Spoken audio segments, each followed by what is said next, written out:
ನಾನು ಸರ್ಕಾರವನ್ನು ಆಗ್ರಹಿಸ್ತೇನೆ, ನೀವು ಈ ಶರಣಾಗತಿಯ ಪ್ಯಾಕೇಜಿನ ಜೊತೆಯಲ್ಲಿ ಇಲ್ಲಿಯವರೆಗೆ ಕರ್ನಾಟಕದಲ್ಲಿ ಯಾರ್ಯಾರು ಶರಣಾಗತಿ ಆಗಿದ್ದಾರೆ ಅಂಥವರ 5 ವರ್ಷದ ಚಲನವಲನಗಳ ಪಟ್ಟಿಯನ್ನು ಸಾರ್ವಜನಿಕವಾಗಿ ಬಿಡುಗಡೆ ಮಾಡಿ.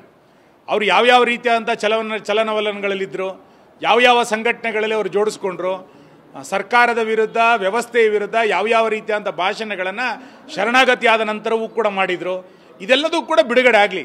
ಯಾಕೆಂತಂದರೆ ಕಳೆದ ಹಿಂದಿನ ಸರ್ಕಾರದಲ್ಲೂ ಕೂಡ ಕೆಲವರು ಶರಣಾಗತಿಯನ್ನು ಮಾಡಿದರು.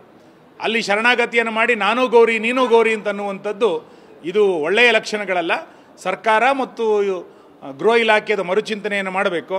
ನಾನು ಗೃಹ ಸಚಿವರಿಗೆ ಹೇಳ್ತೇನೆ, ಬೆಳಗಾವಿಯ ಘಟನೆ ನಿಮಗೆ ಗೊತ್ತಿಲ್ಲದಂತೆ ನಡೆದೋಯ್ತು. ಈ ಘಟನೆಯ ಬಗ್ಗೆ ಆದರೂ ಕೂಡ ನಿಮಗೆ ಅರಿವಿದೆಯಾ? ಈ ಘಟನೆಯಿಂದ ಮುಂದಿನ ದಿನಗಳಲ್ಲಿ ನಗರದಲ್ಲಿ ಯಾವ ರೀತಿಯಾದಂಥ ವ್ಯವಸ್ಥೆ ನಿರ್ಮಾಣ ಆಗ್ಬೋದು ಅನ್ನುವಂಥ ಯೋಚನೆಗಳು ಸರ್ಕಾರದ ಮುಂದಿದೆಯಾ? ಇದನ್ನು ಗೃಹ ಸಚಿವರು ಸ್ಪಷ್ಟ ಮಾಡಬೇಕು, ಮುಖ್ಯಮಂತ್ರಿಗಳು ಕೂಡ ಸ್ಪಷ್ಟ ಮಾಡಬೇಕು.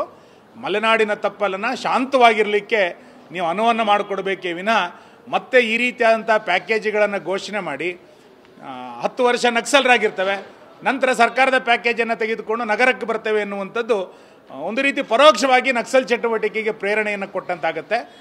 ಸಿದ್ದರಾಮಯ್ಯನವರು ಅಧಿಕಾರಕ್ಕೆ ಬಂದಾಗಲೆಲ್ಲ ನಕ್ಸಲರು ಶರಣಾಗತಿಯನ್ನು ಮಾಡುವಂಥದ್ದು ಹಲವು ರೀತಿಯಾದಂಥ ಅನುಮಾನಗಳಿಗೆ ಒಂದು ಆಸ್ಪದವನ್ನು ಕೊಟ್ಟಂತಾಗುತ್ತೆ ಅಂತೇಳಿ ಇವತ್ತು ಅನ್ನಿಸ್ಲಿಕ್ಕೆ ಪ್ರಾರಂಭ ಆಗಿದೆ.